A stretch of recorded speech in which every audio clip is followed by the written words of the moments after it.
And we are back. Pokemon White 2 Hardcore Nuzlocke. The run continues here. We have made it to the 7th gym, but we've kind of made it limping as we have suffered massive casualties here.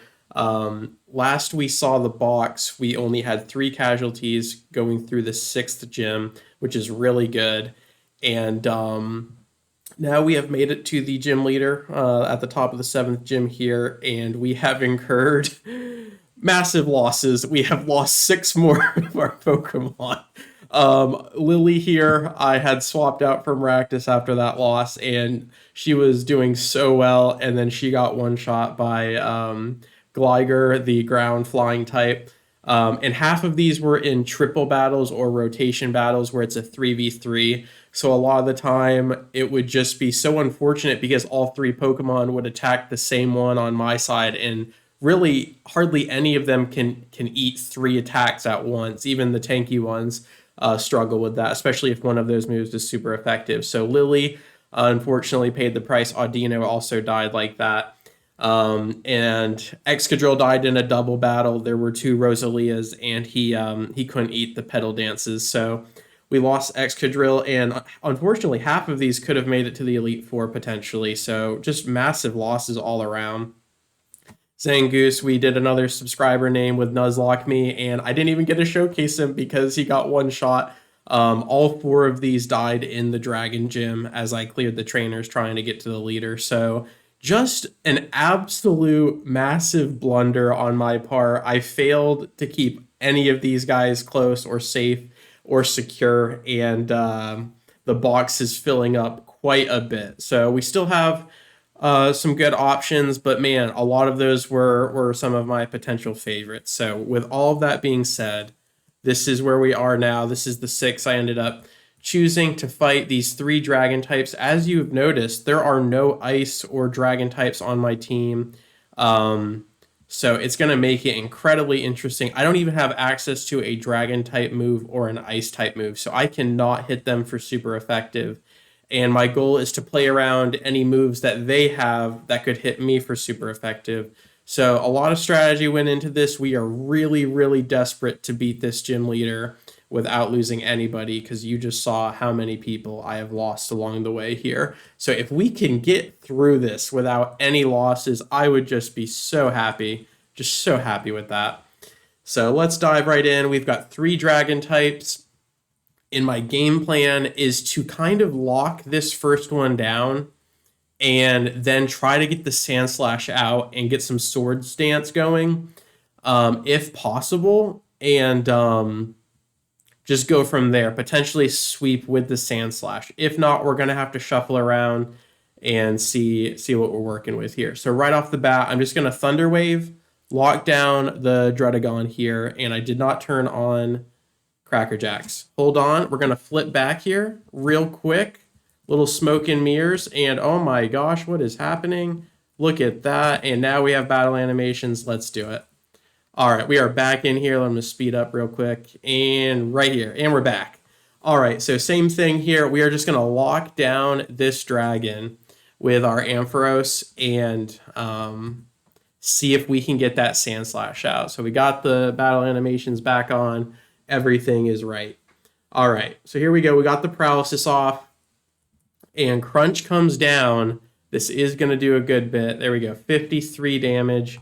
So now we are starting to flirt with the critical hit range, but I just want to get that confused right. We're going to paralyze and confuse, double status here to try to open the runway up for the Sandslash. So yep, there we go. So Dread hurt himself, and now we are going to seize that moment. Instead of just swapping, we can actually get a Volt Switch in here and get some damage down since we were swapping out anyway. So that won't do a ton, but just let him know who he's working with. And if Dredagon could hit himself one more time and let this Sandslash come out for free, that would be so glorious. And it snaps out of confusion, but it is paralyzed, so that is absolutely beautiful. So we are going to get one Swords Dance right here. And if I can get greedy for 2, I would be really satisfied with that. See what Avarice can do here. But Crunch does come down. Let's see how much damage. Sandslash does have good defense, but okay. That was good. That was really good. I think we can abuse that, barring any critical hits here. So let's dip our toes in for 2 swords dance. We're looking at ×4 attack right now. Absolutely fantastic. And the paralysis comes down. Our game plan is working beautifully right now. Can we avenge the 6 Pokemon we lost? Just getting to this point, that would be so good. I generally don't like losing Pokemon in the gym anyway, but no, our plan has been absolutely thwarted. I completely botched that, the Dragon Tail. So, Dragon Tail just completely destroyed all of our plans. So we're just going to go ahead and use our Jellicent here. And I should have used Earthquake there instead of going for an extra Swords Dance. But we're going to have to shake that off and move forward. We're going to get the Ominous Wind going here, which has the potential to buff us up as well. The Crunch is going to be super effective, and our defense isn't as good as Sand Slash, so we almost lose the Jellyfish. Oh, God, this is rough. So I'm going to get a little bit crazy. We're going to send the Sand Slash back out. I do have leftovers. And now we're just going to go for the 1 Swords Dance if possible. This is not going to do nearly as much since that defense is so good, but we really are flirting with the critical hits now. So I am really banking on 1, Dredagon not getting a Dragon Tail off, and 2, maybe Paralysis. Okay. Crunch comes down. He's starting to see the kill potential. And we are really, really, really flirting here. Oh my gosh. The thing is, like, I am not going to be faster than Flygon, right? So what am I going to do here? This is really bad. Like, I honestly don't even think I should kill Dredagon because, well, I guess I could finish him off and then swap. But, well, let's go ahead and do it. Let's go ahead and finish off the dragon. And I think that might be it for Sand Slash. Our plan was working so beautifully, and then the Dragon Tail completely usurped everything. It's so unfortunate. So we get a little bit back for leftovers, but Flygon has access to Dark type move, Ground type move, I think Dragon and Rock. Rock, Dragon, Ground, Dark, I believe. So it is faster, and I do believe Flygon can do 40 damage. So what are we going to do here?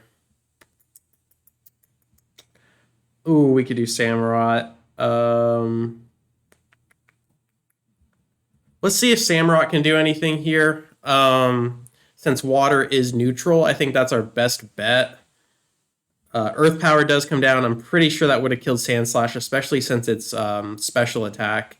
And that does massive damage to our Samurott. Really bad stuff here. We are slower on top of that. This Flygon is going to be an absolute issue. And Samurott's only going to be able to get 1 Surf off. We are really flirting with a sweep here. But massive damage. Okay, so we are 100 down. I do believe an Earth Power kills us, right? So okay. Might lose my starter here if I play this wrong. So Earth Power, if I'm looking at that correctly, probably did just over 62, I would say. So I'm going to roll the dice here for another Surf. Okay, so I called the Hyper Potion, thankfully. If we crit the Flygon, this is glorious. If not, we're back into the same position. Oh, okay, that didn't even do it. Wow. Is that a super high roll, or did I miss a critical there? I am not sure. But, I mean, I wasn't paying the closest attention. I think Earth Power is going to kill. If it crits, it definitely kills. So instead, I am actually going to swap to a LTG here, our little flying squirrel, and dodge the Earth Power. Unfortunately, I think the Rock Slide would kill me if it connects. But I am going to give it everything here and go for an Acrobatics and potentially kill the Flygon from that range since it does so much damage. Let's go for it. Let's go for the Acrobatics. We do go first. If the Flygon drops, this opens up the entire battle, and it doesn't, and the Rock Slide connects. I think we lost our Flying Pikachu. Oh my gosh, so close there. Well, I'm going to hope that another Hyper Potion doesn't come down, and it doesn't, and our Flying Pikachu, Emolga, gets the kill, a fadeaway crit, and now we are wounded. We have like 4 Pokemon bleeding out right now against this final Haxorus. And so what does Haxorus have? It has, I think, Assurance, Dragon Tail, Dragon Dance, and Crunch, maybe? No, that's 2 Dark type moves. Dragon Claw, maybe? Dragon Tail, Dragon Dance, Assurance, and one more move that is not coming to memory right now. But regardless, we are just going to Volt Switch. We are going to save the Emolga. Absolute clutch there against the Flygon. We're going to get some nice chip damage down. And I do believe this is going to be Amoongus's moment to shine. It is the only one that has full HP. Let's do this. And it has Slash. That was the 4th move. Slash comes down. And that was not a critical, but we do have Rocky Helmet here. So we desperately need this Toxic to get off. And Slash... Oh, we are in trouble. I should have healed there. Oh, but it went to sleep. Oh my goodness. Okay.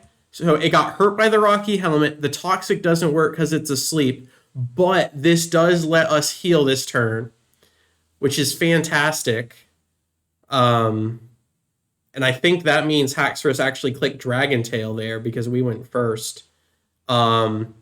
But that is absolutely huge. And then I'm going to get a little bit cheeky with a Giga Drain, hoping that Haxorus doesn't wake up. It does not. So we're just going to get a little bit more chip damage and hopefully get almost full HP here.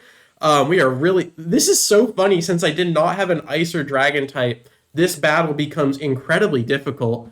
But the Citrus Berry, I believe, comes down. Okay. So... now that we are basically full, I am going to go all in on the fact that Haxorus is going to wake up, and I'm going to go for the Toxic. And it didn't. No, he clicked Dragon Tail, so he went second. So our Toxic fails, but he misses the Dragon Tail. So we rinse, repeat, go for the Toxic play, and it does finally connect to start ramping up some damage here. The Dragon Tail connects as well. Oh my gosh, massive damage. The Rocky Helmet comes down, and Ampharos is thrown out into the wilderness here. Oh my goodness. Okay. So Discharge is not very effective. I believe I'm going for a Confuse right here. He gets a Dragon Dance off, but that might be his final mistake here. We should be able to make it out without losing anybody. If we do, I think we only lose one. Hopefully here, the Confuse Ray connects. So he's got Toxic Poison for massive damage. He has the Confusion, and now he's going to have to eat a Discharge. If this Confusion hits... Oh, that's it. We got it, right? Come on, Aurora. Oh my gosh, the bonus attack. He uses it on himself. Takes himself out of the game, and we somehow, some way make it out of that fight without losing anybody. Absolutely ridiculous. That really just showed the difference. If you have an Ice type or a Dragon type or both, I think this fight is just so much easier. But if you do not, it is just such a shuffle. You are like desperately clinging, and they all have good coverage, so it's just like it is really tough to bring it to this guy if you are not prepared type wise. But I'm sure this video dragged out pretty decently, but look at the remainder of the team, potentially losing the whole team there, but we managed to work around it. And as always, guys, thank you so much for your time. I really do appreciate it, and I will catch you on the flip. Peace.